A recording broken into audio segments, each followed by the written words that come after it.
All right. Hello, ladies and gentlemen. Robert Swartwood here. Tonight, I am joined by two best-selling authors who, between them, have published 20 novels, one of which was in the Treadstone universe for the Robert Ludlum estate, the other continuing the Alex Hawke series for the Ted Bell estate. Their most recent and their very first collaboration is The Second Son, which just recently came out. That's right, it's your favorite writers of mine, Simon Gervais and Ryan Steck. Gentlemen, how the heck are you both? Doing well and super excited to be talking to you today, Robert. It's nice to see you again, and it's always nice to chat with Ryan at the same time. It's always fun interviews. Yeah, man. Yeah. Thank you for having us. I'm doing well. Probably not as well as Simon, who is coming to us remote from a vacation. So I was having fun until I remembered that. But man, I'm super psyched to be here with you. Thank you for having us. Yeah, that's right. Simon is in a undisclosed location right now. It is late. Did you at least get a nap earlier, Simon? You're not going to fall asleep on us, are you? No, I didn't. Listen, it's a cool story. Like last night, my wife and I were in Spain. Actually, we spent the entire evening with Kyle Miles and his wife, Kim, and we visited Granada because this is where we live right now, part of the year. So my I think we were done dinner around 10:30, 11. Took us 2 hours to drive back to Marbella, where we were. We slept for a few hours, took the plane this morning from Malaga to Zurich. So we got here in Switzerland earlier this afternoon, and then we went out to town to visit the Christmas market, have dinner, then we're back in the room. So this is live from Zurich. But behind me, though, it's not Zurich, it's Zermatt. So this is where I really want to be. This would be where I would like to be right now, is Zermatt. But I'm gonna settle for Zurich for now. And the English pronunciation, by the way, you were with Kyle Mills, who famously took over for Vince Flynn, the Matrat books. Shout out to Kyle. What what Okay. what did I Thank you for say? translating that, Ryan, because I would Miles. You not said have guessed Kyle that at Miles. all. And I just know everyone's going to be watching that like, who is Kyle Miles? So I'm So, sorry, I had a discussion about that yesterday. I'm not sure how to pronounce certain names, and you're right, it's Carl Mills. that's what makes these interviews so fun, man. Like, honestly, it is. I learn something new every time we do one of these. That's so true. and so Ryan says it's snowing where he's at. Over here on the East Coast, we're getting a little snow. How about what's the weather like over in Zurich right now?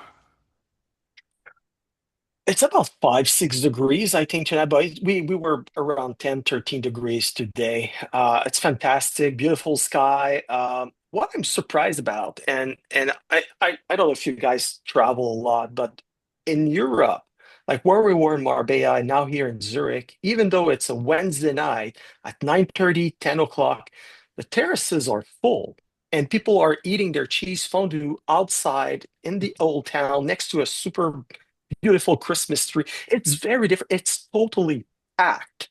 Um, so yeah, the weather is fantastic. It's not too cold, but where I'm going back to Canada tomorrow, our kids are telling us about -18 to -21. So it's gonna be a shock tomorrow for us. Yeah. Well, we have a lot to discuss tonight, so let's get into it. Obviously, the new book again, The Second Son. Just recently came out. It was an Amazon first read or a Kindle first read, so people had at least a month head start for who could, but it officially came out at the beginning of this month. Um, I guess my very first question, it's going to be never mind. I was going to do a stupid dad. I was like, do you guys have to read the first son first before you read the second son, or is that? And I'm sure you guys have already gotten that, so I'm not even. I No, it would have retract been that the statement. first. Am I really? Okay. Yeah, it Yeah, would have and been. Well, I all think right. it's funny.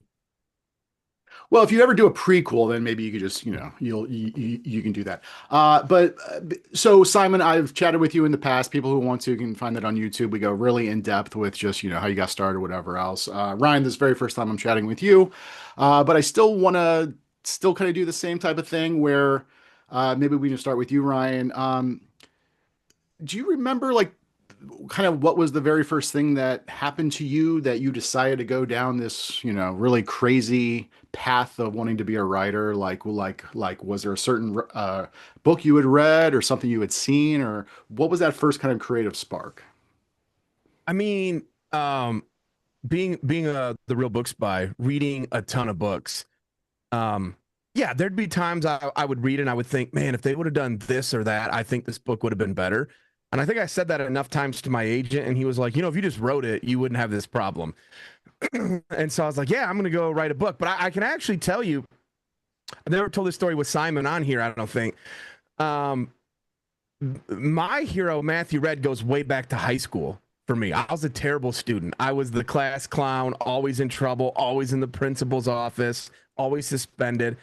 I was suspended so often in high school. I had a teacher who told me I should get a tattoo that said suspended for life across my chest. Okay. So we had an intern for an English class, and I have no idea why I was even in this. It was like creative writing. I'd failed like the first English class, but they put me right through. So we had an intern, and nobody would listen. It's like a Friday afternoon, and like no one's paying attention. She's trying to give us homework for the weekend, so like everyone's trying to distract her.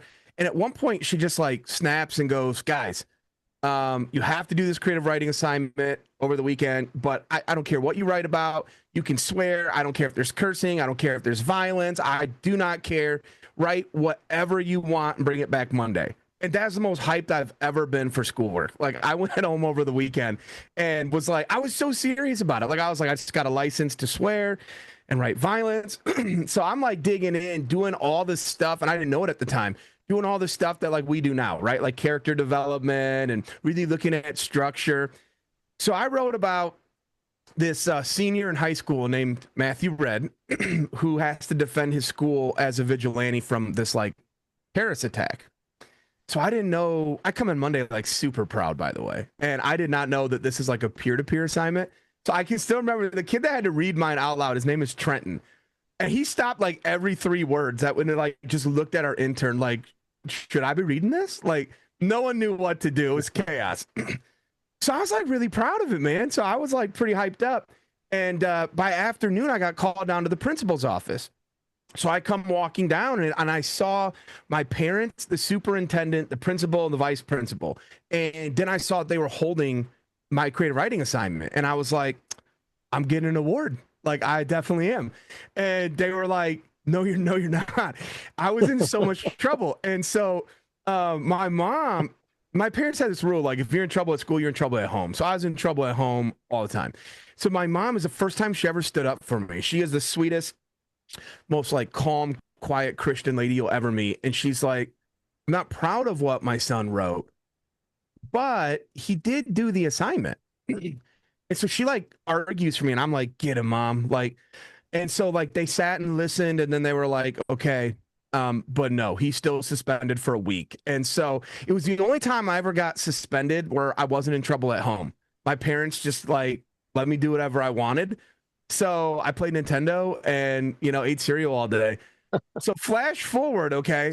I'm starting to think about like writing my first novel. And I was just like, you're armed. This is like 20 plus years later. You're just armed with like a new perspective. Like I'm a dad now, I'm an adult. And I'm like, I wonder what that kid would be up to today. And so I reimagined him as an adult and I wrote Fields of Fire.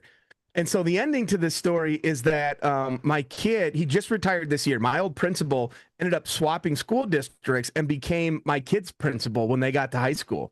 So his name is Don.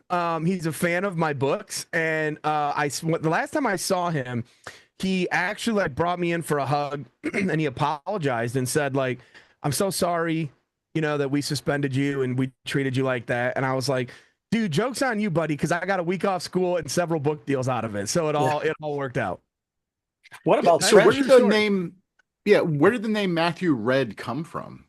Do you remember? No, I really don't. I have no idea how he came up with it, but he just stuck with me. As characters do, he just stuck with me.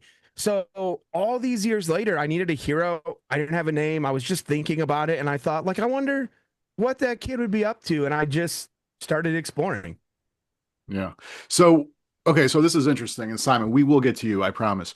It's okay. Okay. So you started in the book spy, but at that point you had no intention to become more a writer. So then how did you start, or like, why did you start then the book spy? Oh man. So I was actually I'm a failed sports journalist. Okay. So I had my dream job. I was covering the Detroit Lions, and I was struggling and did not know that I was dyslexic. So I was diagnosed like very late in life.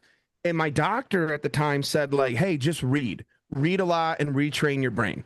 So I Googled dyslexic authors, and Vince Flynn came up, who famously Kyle Mills, not Miles, took over for after his death. And so I started reading Mitch Rapp books. I fell in love with the genre, and I sort of pivoted and transitioned into publishing, but I didn't think I'd ever be a writer. I thought I'd write reviews and cover the industry. So I wrote for other outlets, other media outlets, and that sucked. I was not a fan of being told what books to cover, what books not to cover. And so I was also doing editorial work and stuff like that. And I was working with Ted Bell. And just one day he said, you know, buddy, if you build a website, like we'll all come, we'll all support you. And I thought about that and I was like, yeah, it probably is way better than having a boss and I can make my own schedule and do what I want. I really didn't anticipate it taking off like it did. I launched that in 2014.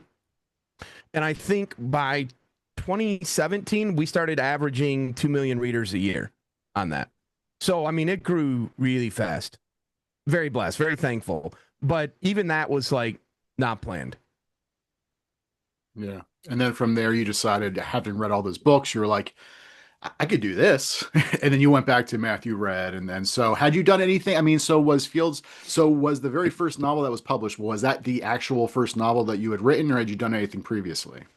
That's a good question. Yeah, no, I wrote a few things because I had an agent. That's the other thing. Because of my work as a book spy, I knew so many agents. I was very blessed to have a great one in John Talbot. So I wrote him a few things, and then I had this idea. My two all-time favorite authors are Vince Flynn and CJ Box. And so one day we were looking at stuff, and I said, dude, I want to write Vince Flynn meets CJ Box.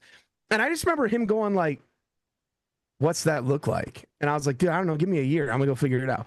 And so I did. And so I wrote Fields of Fire, and that's really how it came to be. And so that's obviously the first book in a series. Was the plan initially for it to be the first book in a series, or was it more of a standalone and then it just kind of grew from there into a series? No, so like I didn't even like standalones were not even like a thing for me. Like it was totally just like a series or bust. And because I came up as a fan of Vince Flynn, and you're talking, 20 plus books, and then CJ Box and his Joe Pickett series, 20 plus books. Like that's all I knew. Like standalones were barely on my radar. To me, that was like psychological suspense, not military action thrillers and stuff like that. And so, yeah, the plan was to create, a series hero and find a publisher that would support that. And thankfully, we did. Yeah. And so what about you, Simon? Obviously you've published now. You're over a dozen at this point, right? And you'll probably Correct. get Yes. close to 20 before we know it. So what was your first published novel? And again, was that your first novel, or was just the first published novel?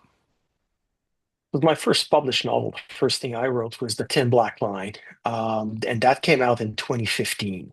Took me about 7 years to write because I was still working full time as an RCMP officer here in Canada.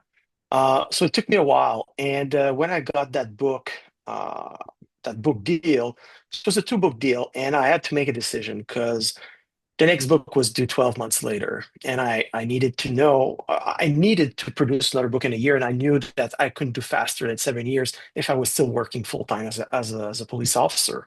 So that's why, I took a leap of faith and took a few years to really get going. And then in 2019, when Hunt Them Down came out, which was my first book with Thomas and Mercer, then my career really took off at that point. Yeah.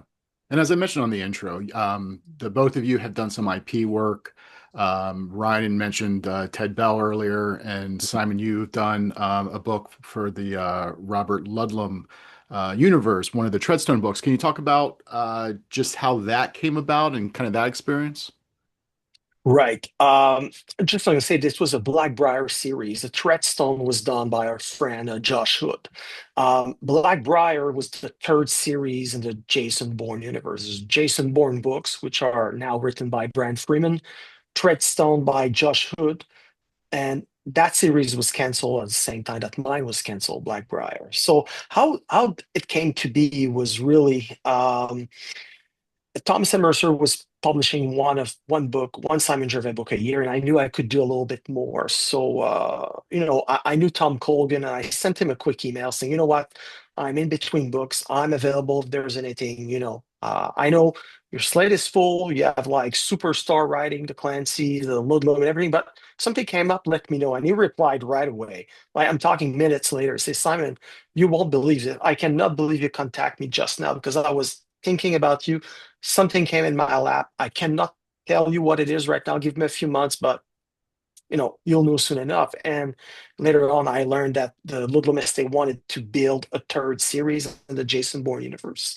And what was beautiful about it is that I didn't have like for Ryan, for example, when you start and you continue a series like Ted Bell, with a character as popular as Alex Hawke, you need to study the character a little bit. Same thing for the Clancy book.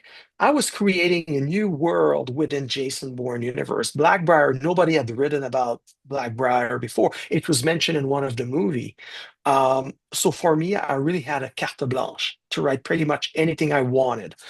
The only thing that Tom told me was, what about a Treadstone agent dies in Prague and his bosses didn't know he was there? That's the only thing he gave me, and he let me run with it. So for me, it was kind of the best of both worlds. I was writing for an IP I respected. Robert Ludlum's first trilogy, or maybe not his first trilogy, but his most popular trilogy, the Jason Bourne trilogy, is what got me into reading thrillers. It really stimulated my brain in a way that no other books did. So when I learned I was going to write a Ludlum book, I was super proud of that. So yeah, this is how it came out. And the Blackbriar Genesis came out in November 2022. Yeah. And then what about you, Ryan? So the Ted Bell estate. I mean, you mentioned Ted Bell earlier, so obviously there was a connection there. You were obviously very familiar with him and his work, but how did Yeah. you kind of get to sign on to continue the Alex Hawk series? Well, so I worked with Ted behind the scenes for like a decade, and it was a huge loss for me. He was a friend, he was a mentor.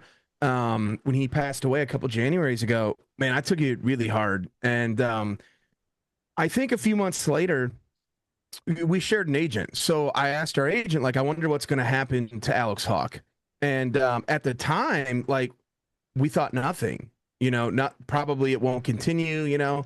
And so it was around June of the same year, late May, early June, and my agent called me and he said, I just got off the phone with Tom Colgan. They're going to continue the Alex Hawk series, and Ted Bell's estate is now run by his daughter Bertie Bell, very close friend of mine now. But at the time, I didn't even know her.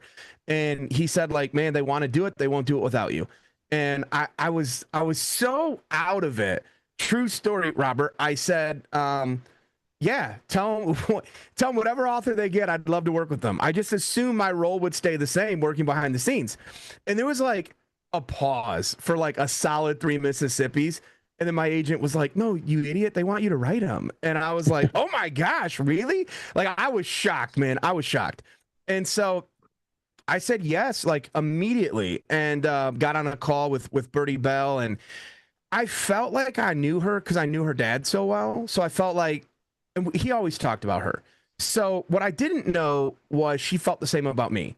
Like, I didn't know Ted talked about me to his daughter. So our very first phone call, we were like long lost, like half siblings. Like, we just immediately bonded, and we felt good about this. And so we told Penguin, like, we're in, we want to do it. And unlike Simon, I was not starting from scratch. So I had to, like, dude, it's so weird to have worked with Ted, but I never thought I'd write the books. Now, I wish I could go back and like ask him a lot of different questions, things that like I would love to know now. Um, so I had to go back through his first, 12 books and just really study them, take notes. Where are the characters at now? Who haven't we seen? And I also went back and I watched and read old interviews, and then I read old reviews, and I wanted to know, like, who do the fans want to see? And that was big for me. And so I started to write it, and Tom Colgan does this thing where the estate writers come on and he says, don't try to write it like the author you're replacing, write it in your voice, all that stuff. And I was like, got it, for sure. So I start writing my first Alex Hawke novel, Ted Bell's Monarch, and it just felt so bad to me. Like I just didn't like it. I'd go back and read a few pages and I'm like, man, this sucks. Like, I don't want my take on Alex Hawke. I don't think the readers will either. So I called Bertie and I said, I want to write this in your dad's voice. What do you think? And she was like, yeah, see if you can do it and send me some pages. So I turned to the audiobooks. Alex Hawke is like very proper, but yet very sarcastic. He has like this really specific like cadence and word selection and choice. And I was trying to nail it. So I, for five plus months, listened to the audiobooks. They were never not on. If I was driving, they were on. I would go to bed with them on. My wife was so pissed. Like the night I turned the book in, I remember my wife Melissa looks at me and she's like, "Can we go to bed tonight without an audiobook on?" And I was like, "Yeah." Like, I literally never didn't have them on. I wrote the whole book, never told Tom, turned it in, and within minutes, like, Simon emailed them and within minutes got a reply. So did I, but it was not as good. Mine was like, actually called me, and so I turned it in, calls me in like 3 minutes, and is like, did you write this book in Ted Bell's voice? And I was so scared, and I was like, yeah. But Bertie knew, like, that was going to rescue me, and he was like, okay. And I don't remember what he said exactly, but it was something like, it better be good, and then he hung up. And so, I mean, I was like sick all weekend, man. I was freaking out. And it was like Tuesday, he called me laughing and was like, I don't know how you did it, but it's great. It's fantastic. Job well done. And so that was my entry to that. I think the question he asked you, right? Because I think he told me this story was like, did you write it in Ted's voice, even though I told you not to? That is true. He did say, even though I told you not to. And that's, yeah, I was like, yeah, but Bertie knew, like, totally trying to use her as like an excuse. Like, I had permission from the estate. Yeah, it could have went bad. I mean, we all recognize that now. And I think, honestly, man, that was like learning a different language. Like, seriously, on the fly, by the way. And now that I had it, it was like, I went to write the next one and it was just very easy to fall back into that. When you write your own characters, you hear them in your head, right? And I didn't hear Hawke. And I was like a crazy person writing that first book, begging this guy to like talk to me. Like, let me hear you in my head the way I hear Matthew Red, or now I hear, our character Chase Burke. I didn't, man. It took a long time, and now I do. So now I'm really thankful that I went through that exercise, and and I can say it here first. Like, we didn't announce it yet, and there'll be a whole thing coming very soon. But I just signed a 3-book deal to continue writing Alex Hawke novels. Nice, congratulations. Thank you. They're man, Simon, you were right. Ryan is a machine. He's just nonstop on this stuff. So, all right. So, yeah. Ryan, okay. So, yeah, for Simon, when you were writing the Blackbriar book, you basically were kind of like, fresh, like you didn't have to do like Brian Freeman, where he basically is continuing the Jason Bourne series. But Ryan, for you, like, was there ever a Bible? Like, did Bertie had anybody kept like an extensive list of like characters who had been in certain books and who had died, so that you had reference? I mean, how were you able to just kind of make sure that eagle-eyed readers of all of his previous works weren't going to like immediately call you out because it's like, oh, in chapters 15, this person does this. Yeah, no, I had to go build that. Yeah, I had to read all the books, study them, build that. That did not exist. Ted had been with 3 publishers, so there wasn't even like a really good, solid contact. I'd worked with them for so long. So, I mean, look, I knew the series really well, but not like I was ready to write it. And that's a whole other thing. So no, No, I had to go do all that. I found some of his super fans and I called them, which is, yeah, I remember when Kyle Mills got the Mitch Rapp gig. You know, that's when I met him and we started talking a lot because I was like the world's biggest Mitch Rapp fan. So I was like, I need me, but for, you know, the Alex Hawk universe. And coincidentally, that dude's name is Ryan, super good guy. And we connected and yeah, I mean, I just leaned on, you know, other people like that, but no, there was no Alex Hawk Bible. I wish there would have been because there were so many, like Ted, I asked probably 8 years ago, how old is Hawk? Because like we couldn't tell in the books anymore. And he goes, 33. And I said, okay, in which book? And he goes, all of them. And he started laughing. And he's like, Hawk will always be 33. It's the best age. Well, okay, but like the people around him are aging. Like his son is growing up. Like he can't be 33 forever. So also like there's mentions of him like flying fighter jets in wars where he would have been like 7 years old. You know what I mean? So I'm like, okay, we need to come in and clean up the timeline at least a little bit. But with my first one, Monarch, I remember I sat down for the pitch and the night before I couldn't sleep. So I was up all night just like reading emails and texts, just thousands between me and Ted over the years. And he was going to call, I won't say which one, but he was going to call an old book Monarch. And his then publisher told him no. And so he like emailed it to me and I responded with, man, that sucks. Like, that's a great title. And he wrote back to me. I still have it. I'm going to frame it and put it in my office. But he wrote back to me and said, I know it's a great title, buddy. One day there will be an Alex Hawk novel titled Monarch. Count on it. So I sit down for this pitch and Tom and everyone's like, Ryan, what do you got? And I was like, well, I'm going to call it Ted Bell's Monarch. And they were like, great. What's it about? And I was like, oh my gosh, I don't, it's probably about the Monarch. And so then I had to go make up a whole plot to fit the title, which is probably not the right way. I would never do that again, by the way. But yeah, that's literally how that happened. I've done that before where I found a title that I really liked and kind of built a novel around that. Well, what about you, Simon? Have you ever done that? Oh my God, you're putting me on the spot. No, I usually have a plot, a beginning of an outline at least before I come up with a title. But in all the book that I've written so far, I've always gotten the title that I've wanted. And with Thomas and Mercer, they're great. I think I've chosen all of my title. And then after the first one, we kind of work as a team to decide what would be the next. So I sent them a bunch of a list and they told me, well, marketing believes that this is going to be a great title. So they usually approve one of my title. The second son, though, I don't remember, Ryan, how we came up with it. I know how we came with The Mark Son, the sequel, but I don't remember if it's you or I that came out with the second son.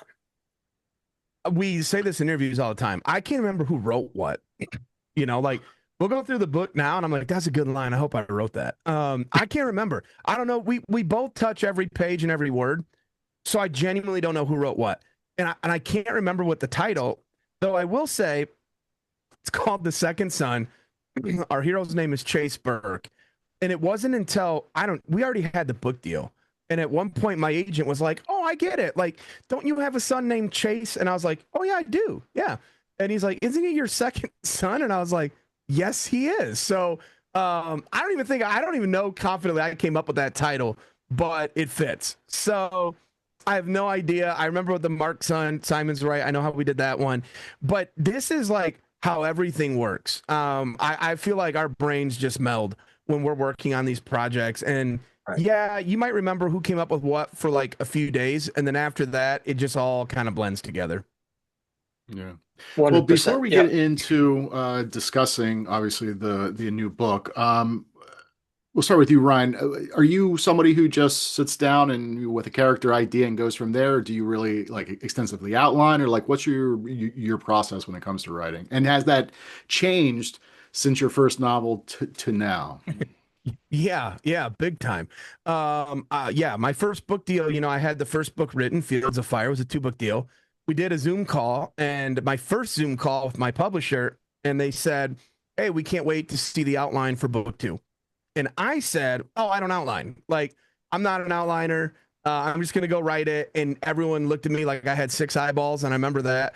And then we got off the phone, and I remember my agent called immediately, which either great or bad news. And he goes, that was bold, you know. And I'm like, well, what I do? And he's like, way to tell him you don't outline. And I was like, John, like I don't, you know. And I gave him this creative answer about how if I outline too hard, I don't even want to write the book, I lose interest. And he's like, yeah, I hear you. So you have like a pretty big payment tied to turning in that outline. And I was like, oh my gosh, really? I had no idea. And so I was like, dude, call him back, tell him I outline I love outline. I'll outline this thing by tomorrow. Like, so he had to call back and tell him that, no, I do outline. And I don't do a chapter by chapter outline. I really do like an executive summary. And then I just go attack the book. And that's my style. I will say for the second son and for this series as a whole, that's not how we do it. We definitely build a pretty thorough outline. Yeah. And what about you, Simon? I know we had discussed this before, but what's I your think it's typical because of style? me. I think it's because of me that we're outlining so much on our books. For Because sure. for me, it's a question of survival. I have so many projects I'm working on at the same time, and I need to keep it clear in my head what I'm working on. And there was a time that I was as busy as Ryan. I had to write 3 books in 18 months. And before it was when I was writing the Ludlum. And I lost a few months writing myself in a corner, and I lost 40,000 words or something like that because I didn't know what to do because I, I I was really proud of not doing any outline. And then I said I cannot afford to waste so many months of work. So since then, since I submitted to Ludlum because they needed to have an outline before approving the book, I've decided to outline every of my book. And I do an outline between 8,000 and 15,000 words. And I do it by chapter. I don't do an executive summary like Ryan does. I do chapter by chapter. I know exactly what's going to happen. If there's a good line of dialogues that I come up with, I put it in. I can edit it. We can switch the outline, but when I start attacking a book, like Ryan said, I need to know where it's going. And I think it allows us, Ryan and I, to, when I won't say disagree on something because we don't disagree, we kind of push each Mm, other to be better and we suggest ideas to improve whatever the other come up with. It's easier to change the structure of the story when you have an outline and we can, okay, I think we should do this instead of that. It's so much easier to change an outline than to go back through 60, 80, 90,000 words to change those things. So that's why I think when you collaborate with someone, I guess everybody has their own process, but for me and Ryan, a thorough outline is gets the ball rolling, and it allows us to write a book pretty fast. mm. Yeah. Yeah, so gearing up for this interview, about a week or two ago, Simon, I had emailed you because I had looked online trying to find a picture of you both together for like a social media graphic. And you had responded saying, I never actually, Ryan and I have never even met in real life, which nowadays you don't really have to meet with people in real lives because we have Zoom, we have, wherever to be able to collaborate. But how did this come about? How did you guys kind of, and I'm assuming Ryan probably from your work for Real Spy, I'm sure you've reviewed, Simon, you're aware of his work, but like, how did this, like who approached who about collaborating?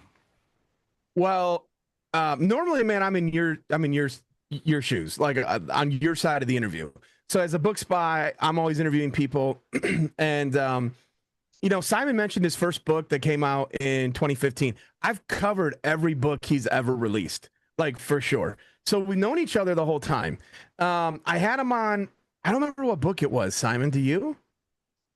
I think it was the Elias I think it Network, was too. probably. Yeah, Yeah. I think it was too. So I had him on my Twitch channel for the Real Book Spy. We were doing live interview, very much like this, and we got done, and I went, I turned everything off. So we're off stream, and I was just we're talking and catching up, and I'm telling him about like this idea that I had been thinking about, and he liked it, and I think somewhere along the way it was like, hey man, send it to me, and then he told me he liked it, and then he was like, do you care if I mess with this? And I'm like, no man, not at all. So then he sent it back, And I was like, I don't think he liked my idea at all because this is like 85% different, like it was not even the same thing. And so I kind of did my thing with it and sent it back. And then we got on a Zoom call, and I couldn't tell you how it happened. At some point, we were like, yeah, we should get a book deal for this. And I give Simon credit. It was him and his agent. They really took lead on it. Thomas and Mercer preempted it, and it all happened so fast. Like genuinely, I don't know the turnaround time on it, but like from when we had the first conversation to like when we had a book deal, it was shockingly fast. A few months, really a Yeah, few months. I don't think longer than 4 months. I don't And either. Yeah, I would, yeah, I was pumped. I wanted to be with Thomas and Mercer. They've been really good to me since the beginning. They know how to market a book, and I think it just gives great exposure. And they know how to deliver books to reader, and they know what readers want to read. So when they pick us up, I was really really happy, and I know Ryan was too. oh, yeah. Yeah. Well, before we get more into the book, so Ryan, since this was, I guess kind of your baby, can you talk a little bit about first, I guess, what this book is about, and then, what maybe inspired that first, with what you shared with Simon? Yeah, I mean, I'm going to tell you right now, none of what I thought the story would be like made it in. Like it became its own thing. So it's definitely not it's not mine, it's ours entirely. Um there's so many things that we each brought. and and even in the writing, like we had an outline, but things changed. And that's more my style. Is like I'm writing, we're nearing the end, now I have some ideas, and I will say there was some things in here that I remember pitching that maybe not everyone loved. And Simon really stuck up for it and was like, dude, let's write it and let's see. And in the end, those things really did work. So I'm better at just like writing it than I am pitching it. Um, but no, it's definitely our thing. Yeah, this book is, the concept is really how do we create a hero that's not the hero yet? And what does that process look like when the everyday guy becomes the hero? Doesn't want to, but has to. So in the second son, you meet Chase Burke. His brother Michael was the golden boy. Chase just really lives in his shadow. He's not great at anything, but Michael excelled at everything. So Chase just lost his father. Michael is killed. His mom has dementia, and so he's really reeling and doesn't know really who he is. Doesn't have an identity. Sort of washed out of the military. So he takes joy and comfort and sort of fills his time. He's financially very secure and stable, but to fill the hours, like works as a sommelier and really loves that. And in the middle of just grieving and figuring out who he is and what his own life looks like, his lover comes in to have a very nice dinner at the restaurant where he works and is nearly assassinated. So there's this big shootout, and Chase like snaps to action and saves the day, but does it in a way that like the police look at him and there's no way like someone like you could do that, just as a reaction. You're no hero.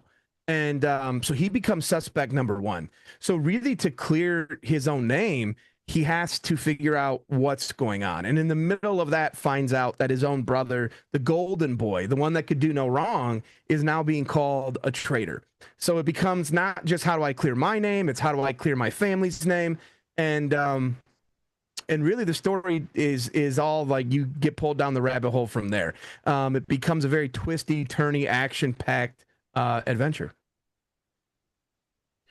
So right, but so can you describe at least like what was that initial thing that you took to Simon or you mentioned to Simon? I mean, obviously this is how the book evolved, and I feel that happens often, with whatever else. You might have an idea, and obviously, that a little seed is nothing like what you thought it would be.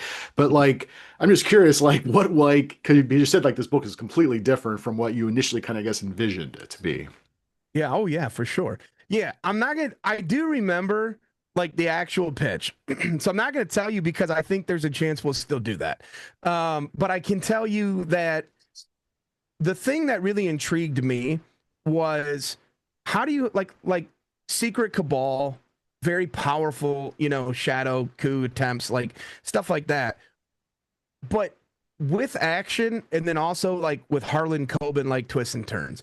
That's what I wanted. I didn't just want like your standard military action thriller. What I really wanted was like, hey, this hits all the notes I'm looking for, that I'm familiar with. We got a lot of action, there's suspense, great pacing, really fun characters. But what I really wanted to do was like, and I don't have a book like this that I've ever done.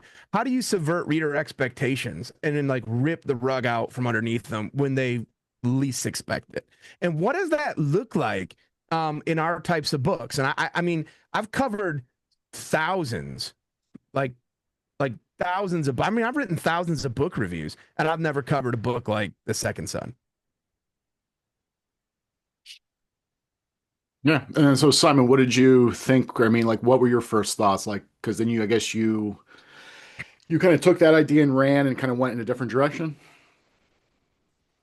Yeah, I don't know really what happened. I remember loving the seed that Ryan planted, and we're both creative. This is what we do for a living. So I read it and I just augmented it.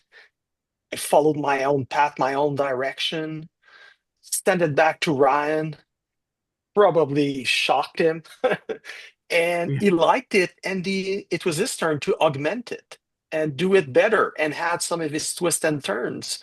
So this is how we work. Um, I actually don't. Maybe Ryan remember. I actually don't remember much of the initial pitch, how we twisted around. But what I do remember is that, and that's the only thing I remember that I know for sure it's me. It's the sommelier stuff. Yeah. Because when we were talking about it, my wife and I were doing our level two sommelier course together, and I didn't remember reading anything about sommelier in an action thriller. So that's why I wanted to bring that in, because this is something I'm passionate about. And I think when you're passionate about something and you write about it, it comes off of the page. So I wanted to bring another dimension to a rewrote that just not military. I wanted to have a life after the military, after, in civilian life. It was important for me that he had a day to day. Right. And so, Simon, you're more of an outliner. Ryan, I know, by force outliner. But for this, you had to, kind of work on an outline. How the actual writing process, were you guys going like chapter by chapter? Simon would write one chapter, send it over. Like how did that work out for you guys? I mean, I can say honestly, we don't write out a sequence. um, we follow an outline, and when one of us in the back and forth. And look, this is what's so cool. Like when you're writing a book on your own, you have a great idea. You have no idea how to do it, right? Like we probably have all been there on our own. Like I got this sweet idea, but I don't know how to make it work. And when you have a co-author, especially one that you trust as much like as we do, and there has to be a very high level of trust.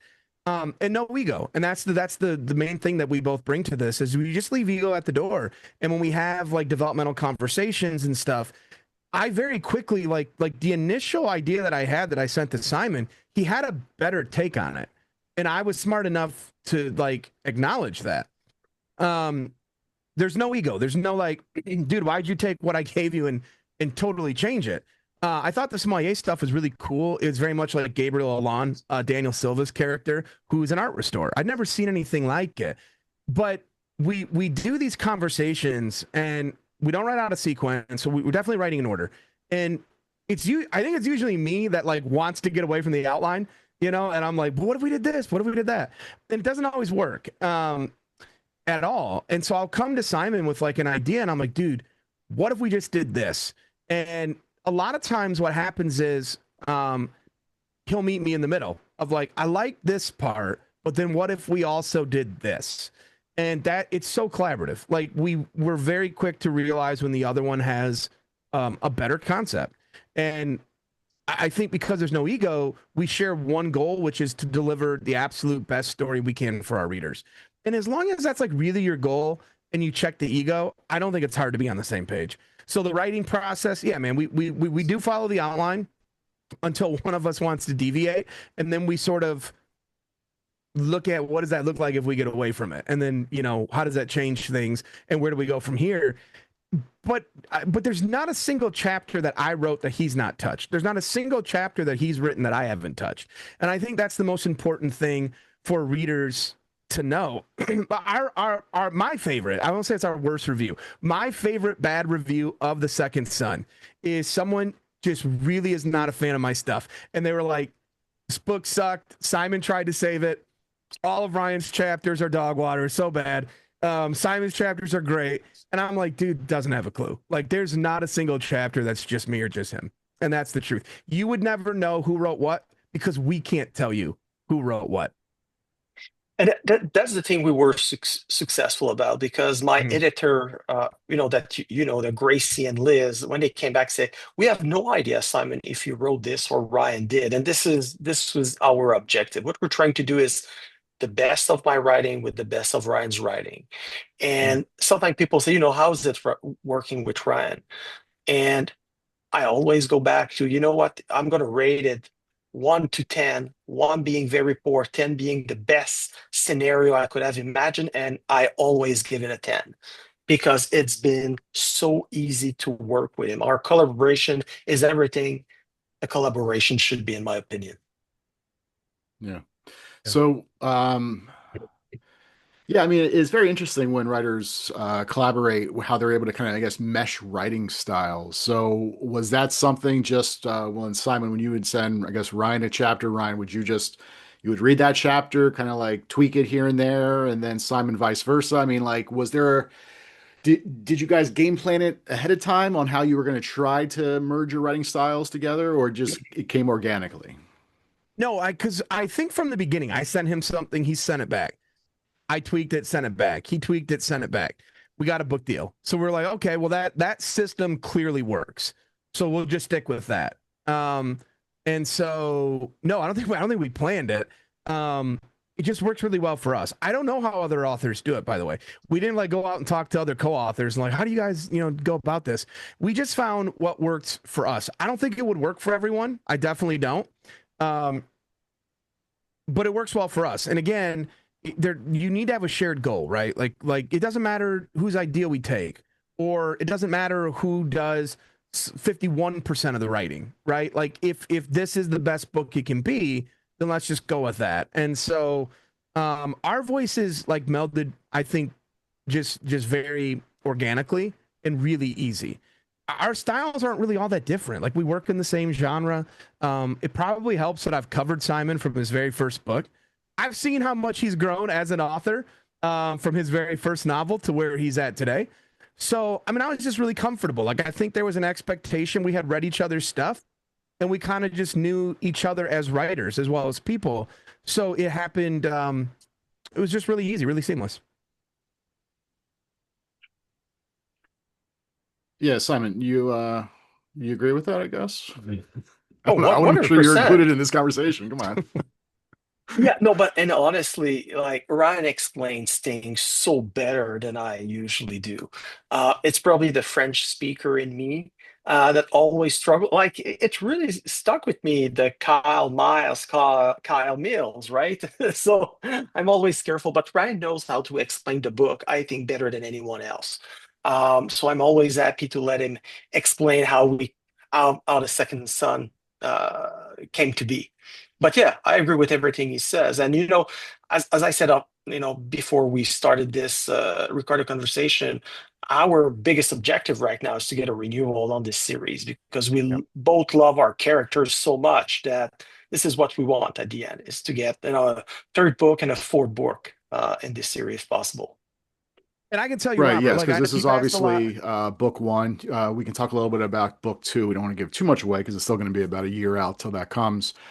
Who's in charge of, I mean, did you guys start, with the idea that this was going to be the first book in a series? Like, did you anticipate, like, creating a Bible or at least a character list so that when you get to book two, book three, you don't have to scramble and listen to audiobooks or whatever?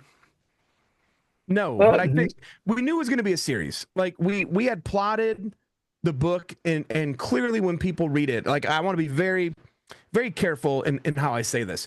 This story has its own beginning, middle, and end. It functions as its own thing. It's not a setup for more. It's intended to be its own like self-serving story. Now that said, I think when you get to the ending, there's a lot of reveals, a lot of twists, a lot of turns. Very naturally, you're gonna want to know where the heck does it go from here. So like we had the same thought. We wrapped up the first one, and that's what's so fun is we get to sit together on a Zoom or FaceTime or whatever, and go like, man, what does come next? What do we want to do next? What do we think this looks like? And we just get to attack that together. When I just want to quickly say, like we reference, there's never been an issue. So with the second one that we can't talk too much about, I had an idea for like this massive twist.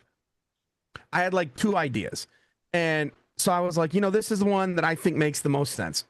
So I pitch it, and Simon and I, we talk. It's like, all right, let's do it. And then we write it, and then he comes back to me and he's like, I have another idea. And this is probably like, if there's ever going to be a problem in our relationship, it's right at this moment of like, it's going to be more work because now we got to go undo this. We'd have to redo this. And I don't know if he was nervous to bring it up to me, but I felt it, and I'm like, dude, just tell me. And the second he like laid it out for me, he was like, what do you think? And I was like, let's do it. That was literally my other idea, right? Like that was like, I don't call it my backup. I had two ideas, and it was like 30 seconds. I was like, I'm in. Yeah, I definitely have thought, I know exactly where you're at. Let's just do that. And in fact, I think I remember you interrupted me and say, Simon, just stop. Like, I agree with you. You don't need to sell me this. This was literally right. my backup idea. So I'm Yeah. in. So it was super easy. Was I nervous? I was not nervous. I just wanted to make sure that I was making my point across accordingly with respect at the same thing, because we respect each other. And Sure. when you're not in person and you only speak on Zoom or on FaceTime, sometimes it may sound harsher than it is. When it's not harsher, you're just trying to figure out and you're thinking as you speak. But Ryan and I never had an issue, and it was funny because he really said, "So I'm in my car. I'm just going to stop you right now. I agree with you. This is my backup idea. Let's Right. do it." And Yeah. and we did it. Yeah. In the time remaining, I don't want to spend too much time on this, but it's always interesting about research.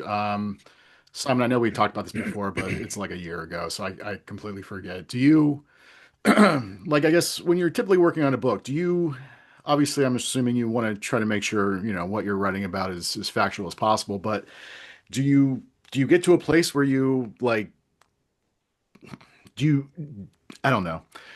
Sometimes I find that some writers will research so much and then they realize like a lot of that's not going into the story and then they kind of like pigeonhole all this like exposition and research and like I mean, are you trying to like, do you let the research I guess get in the way of like the exciting story that you're trying to tell? I try not to, because it slows down the story, like you just said, and we have a deadline to keep, so we cannot go into so much research that we're not getting any of the writing done. And I think the key, the research is very specific to certain genre. For me, location is very important. So that's why I travel so much. I take notes. Like if you Google my books, like location in my book, you use Google Map to go, you'll see that these places exist. And I usually walk these places and take pictures to make sure I describe them the right way. As for tactics and things like that, because of what I used to do for a living, that comes easy for me. I try to write scenes that are not over the top when it comes to action scenes. Um, but the rest, I think it's really about creating characters that will keep the readers intrigued with them.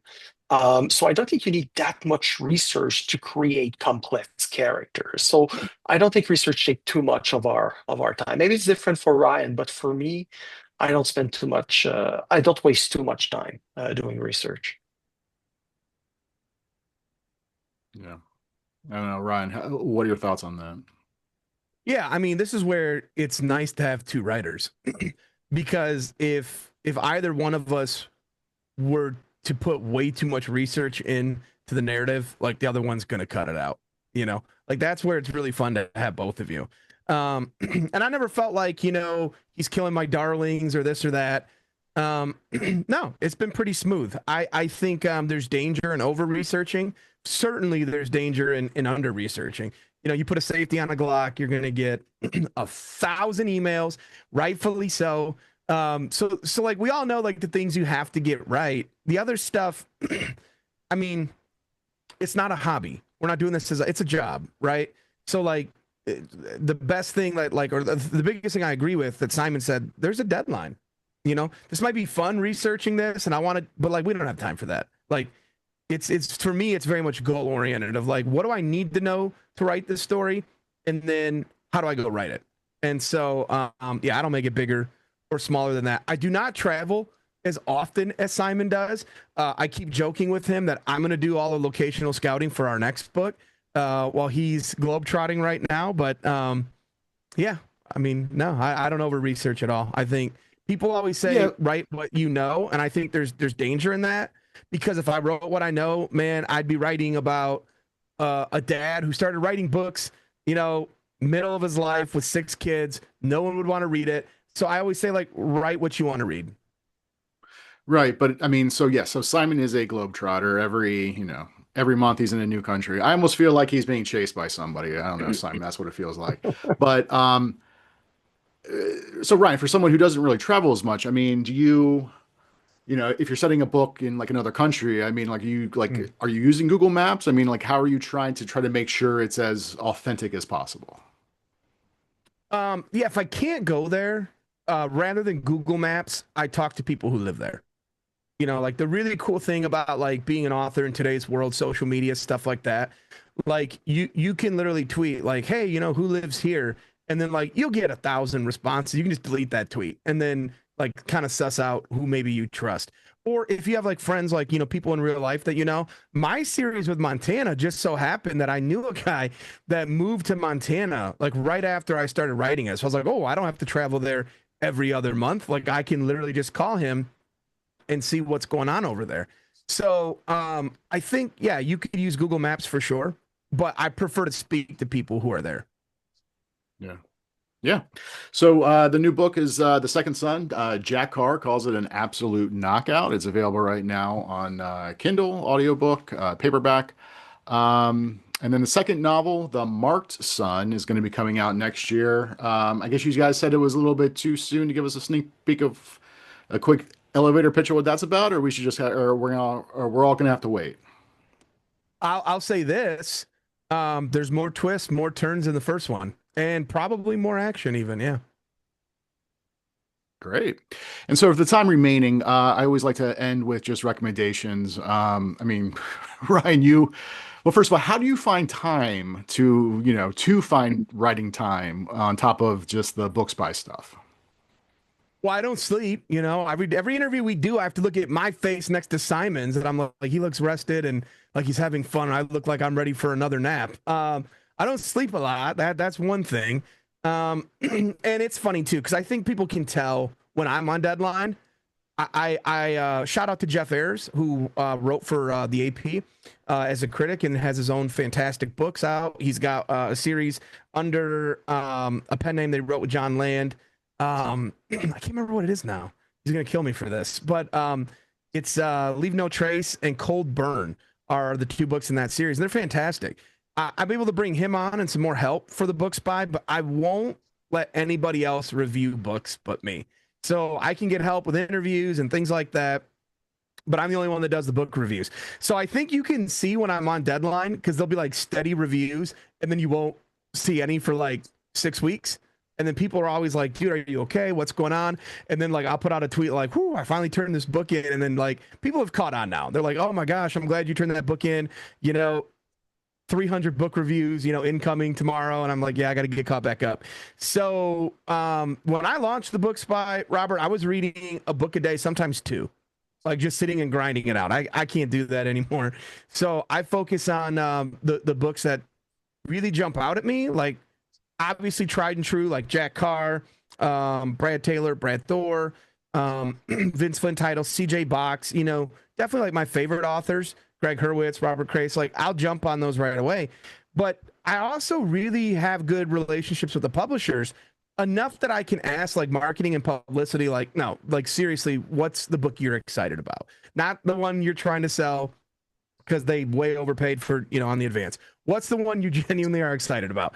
And that leads to some great finds. I found a book called This Is Not a Game by Kelly Mullen, and that was one of my favorite books of the year. It's a mystery. It's like a locked door who done it that's set in Mackinac Island here in Michigan, which I'm very familiar with. So yeah, man, like I still want to cover the genre and the authors, and I still love these books, so I still want to read. I can't read as many as I used to, but I mean, I'm trying to, at least read a book every other day, every 3 days or so. Yeah. And I'm sorry, what was that book again? You said was your favorite this year? It's not my favorite, but it's one of them. It's called This Is Right. Not a Game. Okay, so though that's something you'd recommend. What about you, Simon? Anything you've read, listened to, watched recently that you'd recommend? Yeah, I listen more than I read nowadays, just because I drive a lot. We go to the cottage and back, and my wife and I love to listen to audiobooks. So my favorite so far, or one of my favorite, like Ryan said, was The Persian by David McCloskey. David Ooh. McCloskey, since the very beginning of his career, just keep impressing me. Still, my favorite book of his is Moscow X. I think it was the perfect spy thriller. It blew me away. I thought it was fantastically well written. The plot kept me engaged from the very beginning. So I think he's my favorite author right now. But I'm gonna read anything that Jack Carr, Brad Thor, Don Bentley, Mark Graney, Brad Taylor, Kyle Mails come up with. I think these guys are fantastic, and I think that gives me a good 15 to 20 books a year just reading books from my friends. Keep me busy. Yeah, And shout absolutely. out the Persian McCloskey. That book is like it's like Le Carre meets The Sympathizer. And that is on my short list for book of the year too. Jack Carr, I think there's no one better than him right now in the genre for sure. And I think you'd be hard pressed to find a better book than his latest, which is called Cry Havoc. All right, there you have it. Before we leave it there, because I know it's in the middle of the night at Zurich and Simon has to go out clubbing still. So I know, Simon, we promised you more than an hour. I know you have a limo waiting. Where can people find you online if they want to stalk you? We'll start, Ryan. Man, I'm everywhere. You can go to therealbookspy.com. You can Google The Real Books by Substack. I'm on all social media platforms at The Real Book Spy and at Ryan Steck Author. All right. And you, Simon? Yeah, for me, simongervaisbooks.com, and I'm on X, Facebook, and Instagram. So just Google my name. It's going to lead you wherever you want. All right, perfect. So, thank you, both gentlemen, for making time to chat. Again, the new book is The Second Son. Make sure you go pick it up and pre-order The Marked Son as well. So, again, thanks everybody for making time, and we'll see everybody next time. Bye.